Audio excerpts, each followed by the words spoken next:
Okay, good evening. I'm very welcome to this year's first Agora. We had a bit of technical difficulties, but now everything and everyone is online, so we're very happy to be here. My name is Sofia Sjö, and I'm a member of Aboagora's curatorial committee. We have the most difficult name for our group. The curatorial committee is absolutely delighted to get to introduce Professor Karen Barad to you this evening.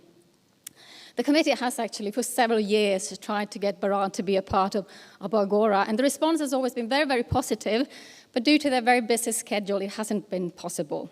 Well, until now, and we're so happy about this. I'm sure many of you are already acquainted with the work of Karen Barad, but let me just give a short introduction. So Karen Barad is distinguished professor of feminist studies, philosophy, and history of consciousness at the University of California at Santa Cruz. Barad's Ph.D. was in theoretical practical physics, and they held a tenured appointment in a physics department before moving into more interdisciplinary spaces. Karen Barad is the author of Meeting the Universe Halfway, Quantum Physics and the Entanglement of Matter and Meaning, and also numerous articles in the fields of physics, philosophy, science studies, poststructuralist theory, and feminist theory. Professor Barad is also a co-founder of the UCSC Science and Justice Research Center and the Science and Justice Graduate Training Program. And now, joining us online, we have Professor Barad, who will give a lecture titled On Touching the Stranger Within, the Alterity that Therefore I Am. The floor is yours.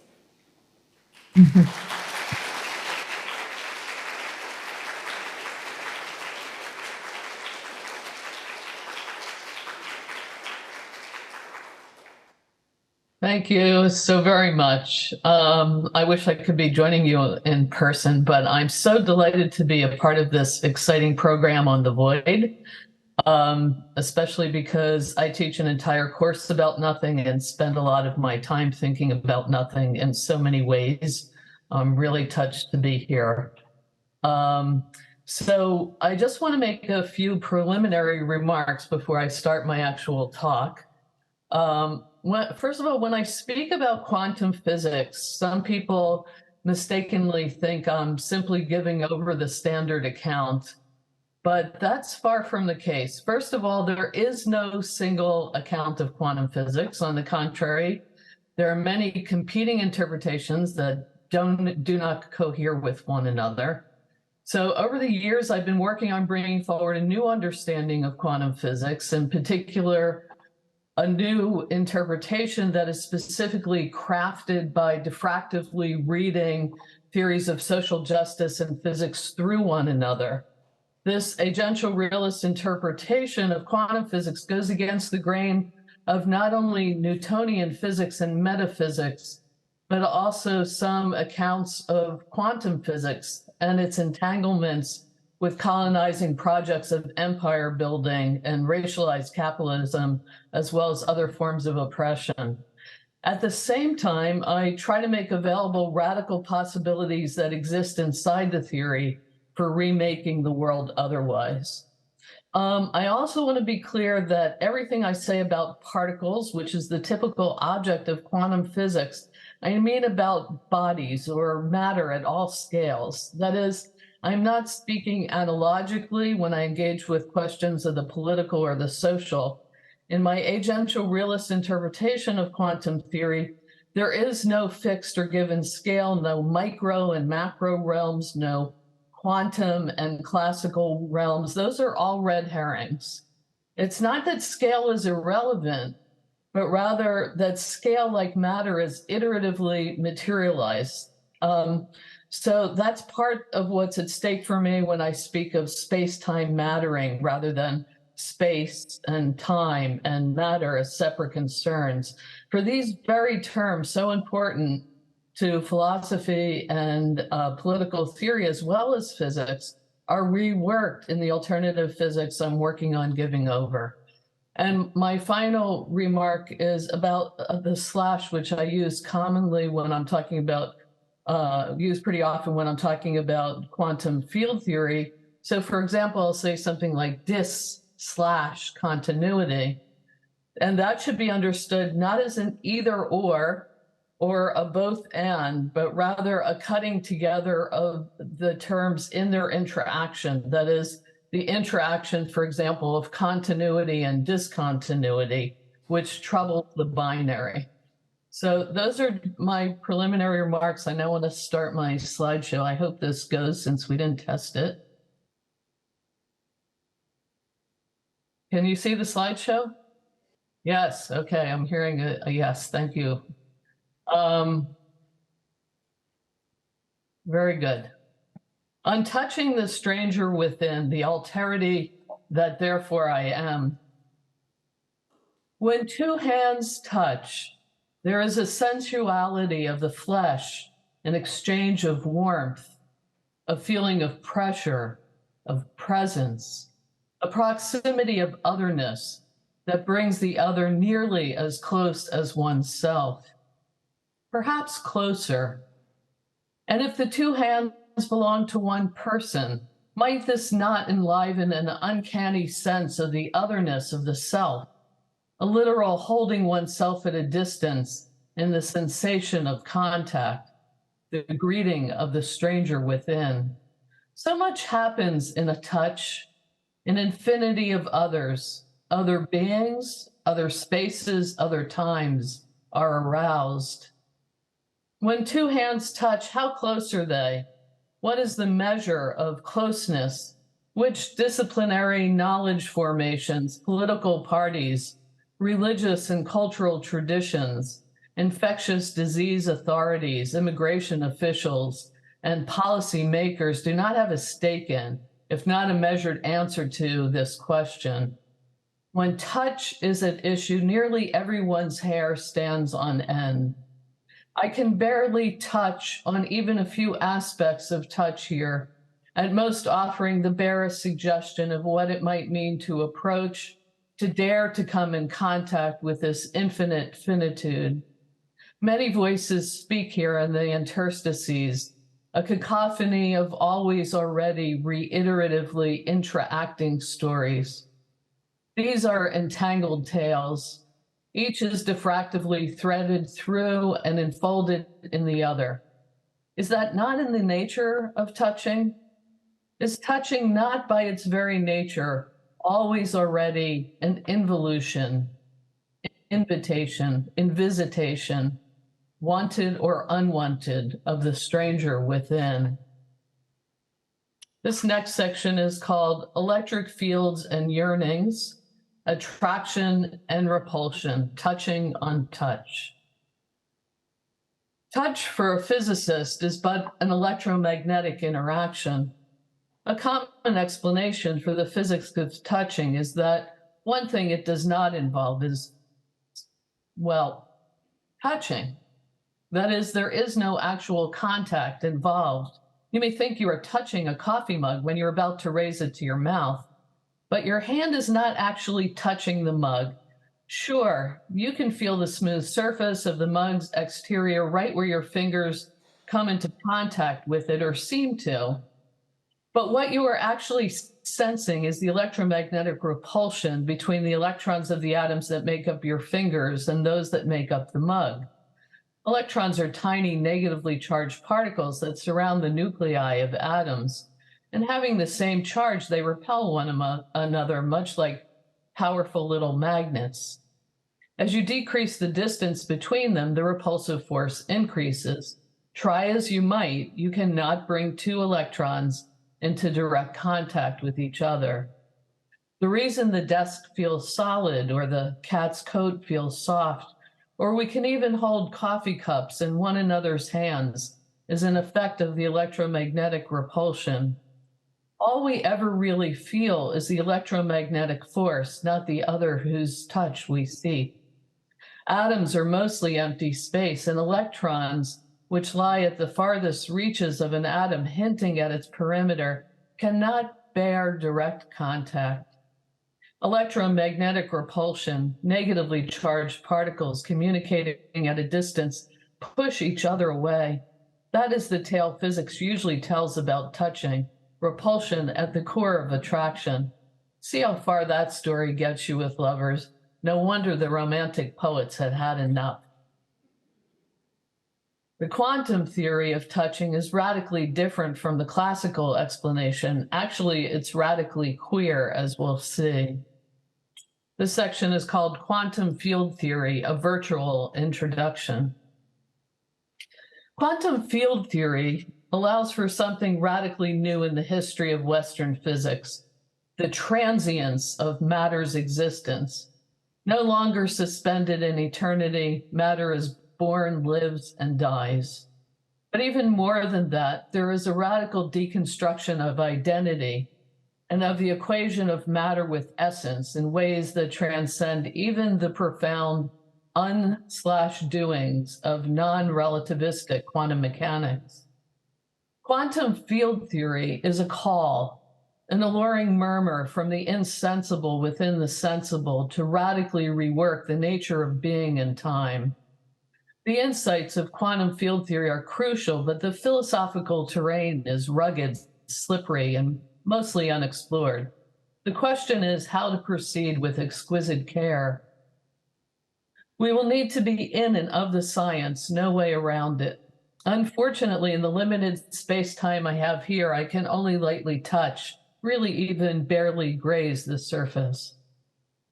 Quantum field theory differs from classical physics not only in its formalism, but in its ontology.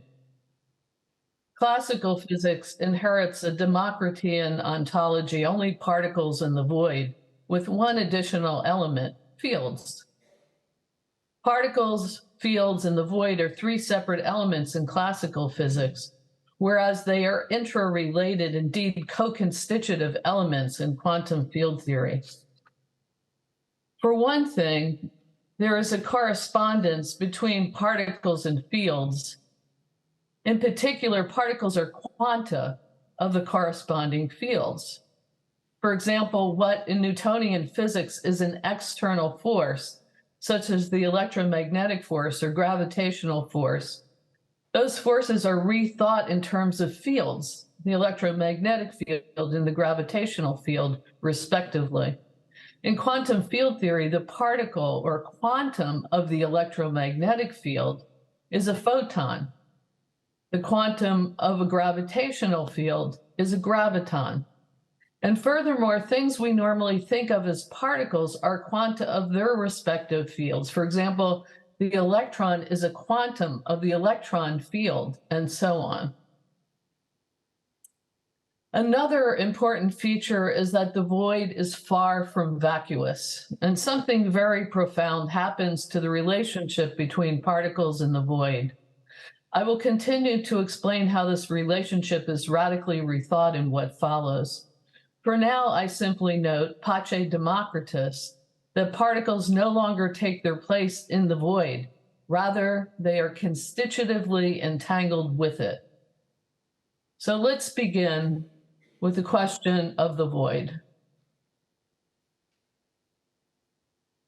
Nothingness, the absence of matter, the blank page, utter silence.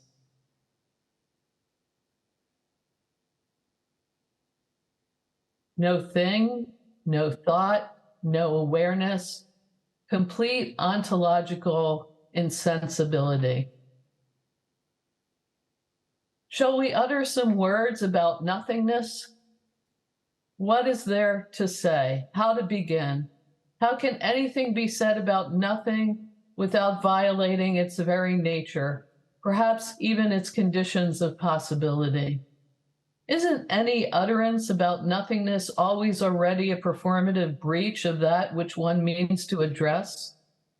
Have we not already said too much simply in pronouncing its name? Classically speaking, the void is that which is devoid of matter, that which literally doesn't matter. And I'll note parenthetically here that this is one of the reasons it's been so useful for colonizing moves, and we can talk about that later if you want. When it comes to the quantum vacuum, as with all quantum phenomena. Ontological indeterminacy, not epistemological uncertainty, at least on my take on quantum physics, is at the heart of the matter. That is, ontological indeterminacy is at the heart of the matter and no matter. Indeed, is it not rather the very nature of existence that is at issue, or rather non-existence, or rather the conditions of im/possibility for non/existence? Or maybe that's the very question the vacuum keeps asking itself. Maybe the ongoing questioning of itself is what generates, or rather is, the structure of nothingness. The vacuum is no doubt doing its own experiments with non/being. In/determinacy is not the state of a thing, but an unending dynamism. The play of in/determinacy accounts for the un/doings of no/thingness. From the point of view of classical physics, the vacuum has no matter and no energy. But the quantum principle of ontological indeterminacy calls the existence of such a zero energy, zero matter state into question, or rather makes it into a question with no decidable answer.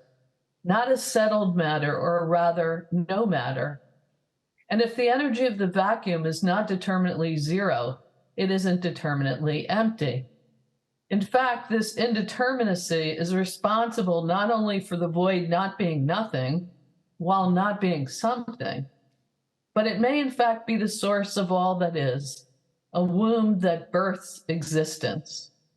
Birth and death are not the sole prerogative of the animate world.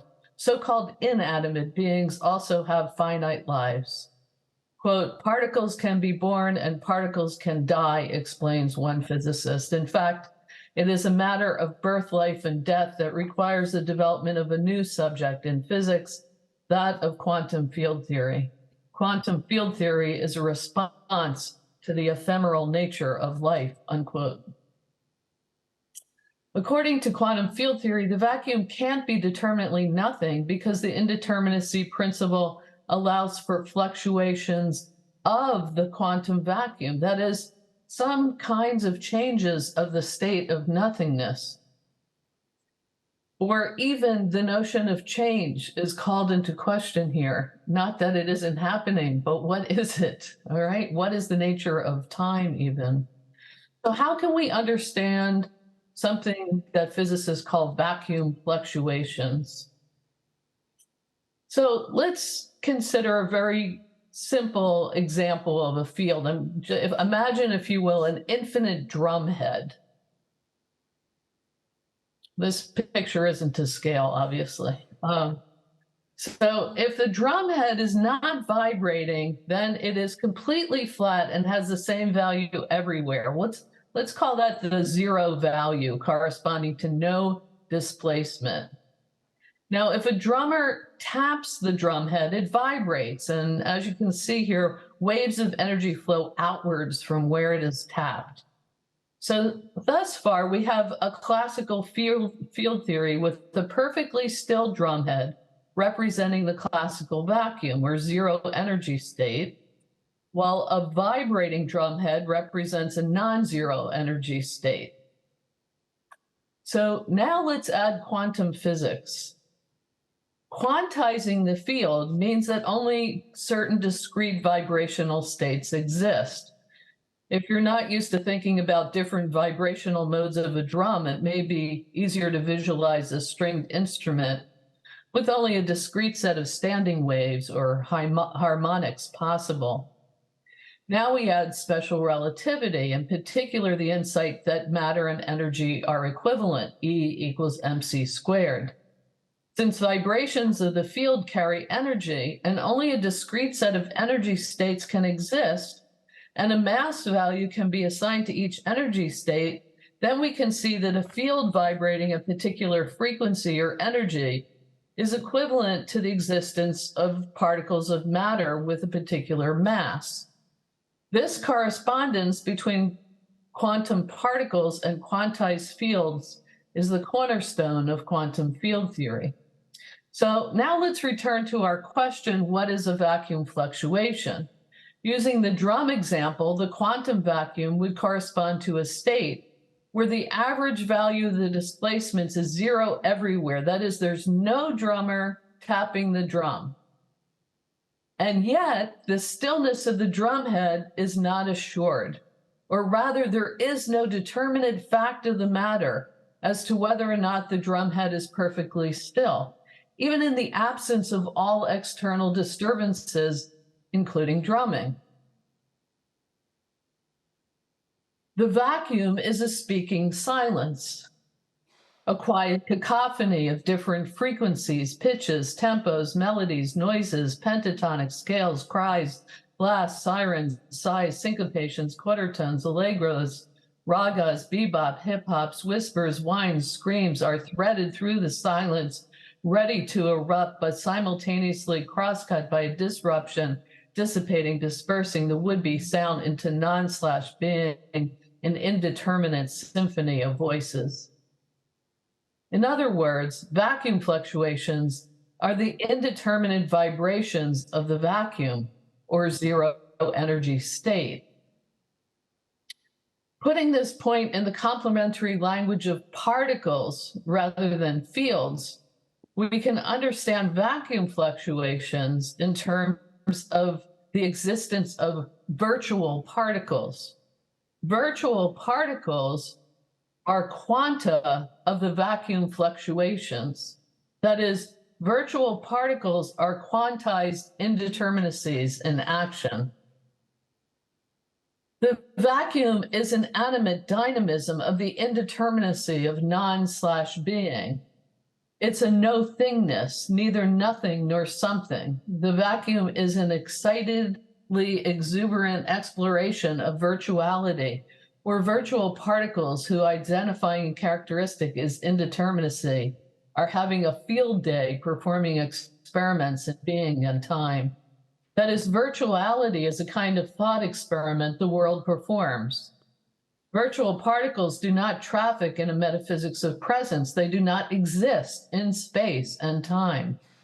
They are ghostly non/existences that teeter on the edge of the infinitely fine blade between being and non-being. Admittedly, virtuality is difficult to grasp. Indeed, this is its very nature. This next section is called Quantum Field Theory, a touchy subject. When it comes to quantum field theory, it's not difficult to find trouble. Epistemological trouble, ontological trouble, a troubling of kinds, of identities, of the nature of touching and self-touching, of being in time, to name a few. It's not so much that trouble is around every corner. According to quantum field theory, it inhabits us and we inhabit it, or rather, trouble inhabits everything and nothing, matter and the void. How does quantum field theory understand the nature of matter? So let's start out with the simplest example that we have, which is an electron, a point particle, a particle thought to be completely devoid of structure. So it's got 0 dimensions. It's a point particle. So the top diagram, so time is running to the right in these diagrams, okay? So if you look at the top diagram, that shows an electron just hanging out and time's going by.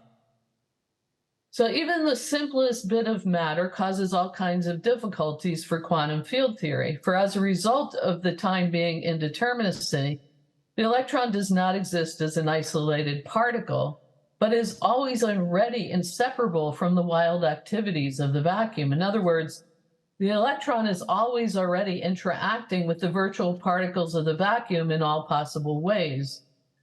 For example, and now I want you to look at the second diagram, the electron will emit a virtual photon, that's symbolized by the blue squiggly line here. It will emit a virtual photon and then reabsorb it. So this possibility is understood as the electron electromagnetically interacting with itself. So part of what an electron is its self-energy interaction. But the self-energy interaction is not a process that happens in isolation either. All kinds of more involved things can and do occur in the frothy virtual soup of indeterminacy that we ironically think of as a state of pure emptiness. So now if you'll focus your attention on the bottom diagrams, and these are just a few of them, that's why there's the ellipse there. In fact, there's an infinite number of them. So for example, in addition to the electron exchanging a virtual photon with itself, that is touching itself, it's possible, and this is the first one on the third line, okay? It's possible, for example, for a virtual photon to enjoy other interactions with itself. For example, the virtual photon can metamorphize or transition, change its very identity. It can, for example, transform into a virtual electron-positron pair that subsequently annihilate each other and morph back into a single virtual photon before it is reabsorbed by an electron. A positron is the electron's antiparticle. It has the same mass, but the opposite charge and goes backwards in time, an expression of the fact that even the very direction of time is indeterminate. And again, there are an infinite number of these diagrams. So there's this and so on, and this and so on. This infinity of diagrams is a shorthand for all the infinite set of possibilities involving every possible kind of interaction with every possible kind of virtual particle it can interact with. That is, there is a virtual exploration of every possibility.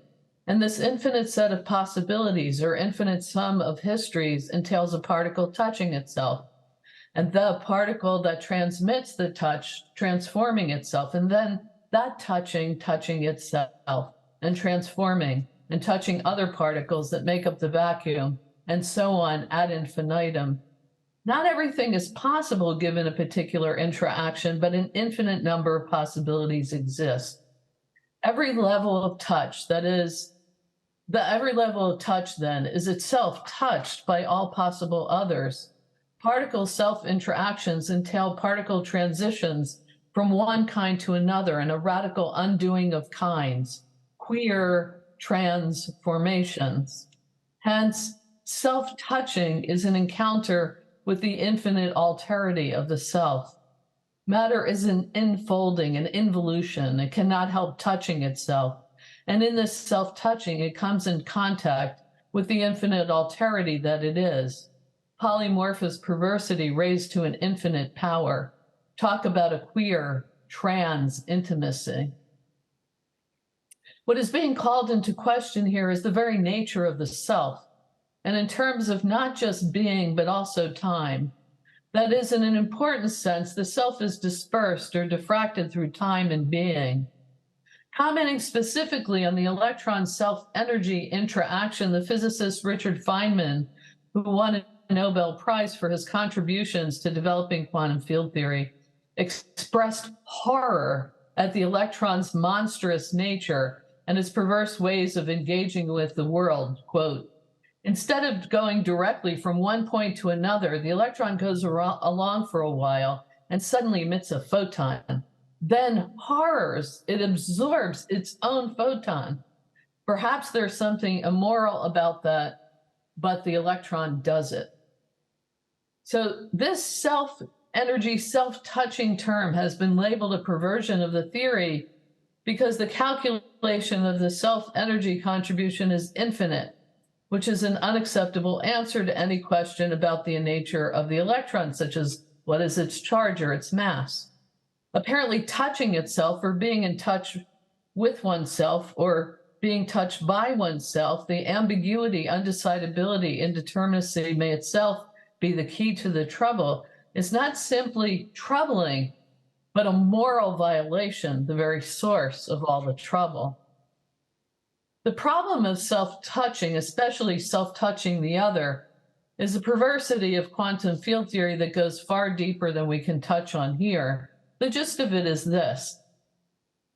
What happens is that this perversity that is at the root of an unwanted infinity threatens the very possibility of calculability, so that what physicists do with this is that they renormalize it. of course, making it normal again.